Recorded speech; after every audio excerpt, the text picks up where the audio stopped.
Assalamualaikum Puan Fana. Apa khabar?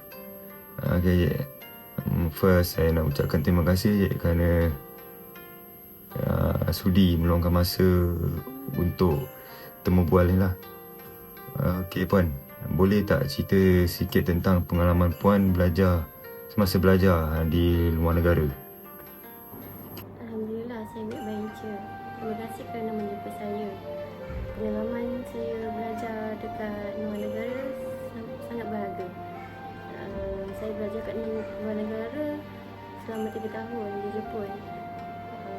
Ia dapat membuka minda saya pada banyak perkara dan memberi perspektif yang berbeza tentang dunia. Wah, itu menarik. Amat dahsyat. Kenapa Puan memilih untuk belajar di luar negara? Dan apa yang mendorong Puan untuk membuat keputusan tersebut? Saya rasa pengalaman saya belajar kat luar negara dapat membantu mengembangkan diri secara lebih menyeluruh. Selain itu, saya dapat mengenali budaya orang lain dan belajar persekalaran yang berbeza. Saya percaya bahawa ia akan juga dapat memperkayakan pengalaman hidup saya. Bukan hanya dari segi akademik tetapi juga sosial dan personal. Bagaimana perasaan Puan semasa mula-mula sampai dekat Jepun? Adakah ada cabaran atau kesukaran Puan hadapi masa cek kat sana selama tempoh 3 tahun tu? Pada mulanya saya agak terja tetapi gemetar. Cabaran terbesar adalah bahasa dan budaya. Saya perlu menyesuaikan diri dalam sistem pembelajaran yang berbeza, cara hidup baru. Namun lama kelamaan saya dapat menyesuaikan diri dengan keadaan tersebut. Okey Puan. Bagaimana dengan aspek macam mana dengan aspek kehidupan bersosial di sana? Adakah Puan mudah bergaul dan mendapat rakan baru ataupun bercampur dengan orang-orang persekitaran tempat Puan belajar tu?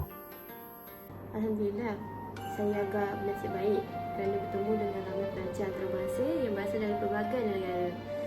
Kami sering berkumpul untuk berkongsi pengalaman dan membantu antara satu sama lain. Saya juga mengambil bahagian dalam beberapa aktiviti sosial di universiti yang membantu saya berkenalan dengan lebih ramai orang. Okey Puan. Apa yang paling ni soalan saya tanya, apa yang paling kenangan yang tidak dapat Puan lupakan semasa Puan belajar di sana? Selepas balik kat tanah air ni, apa yang pengalaman manis semasa dekat sana?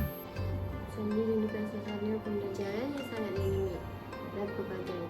Di sana saya dapat berinteraksi dengan pengacara dan rakan-rakan dari pelbagai latar belakang dan budaya.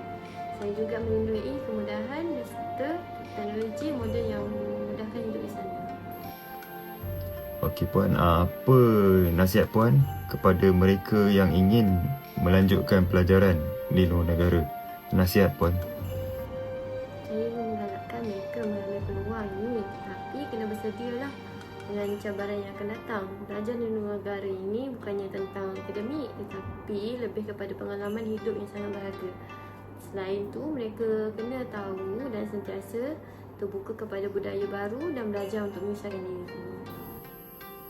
Terima kasih banyak-banyak Puan atas perkongsian Puan dan meluangkan masa untuk ditemu ramah.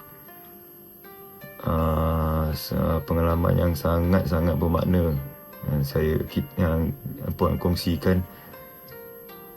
Semoga maju jaya dalam segala urusan Puan.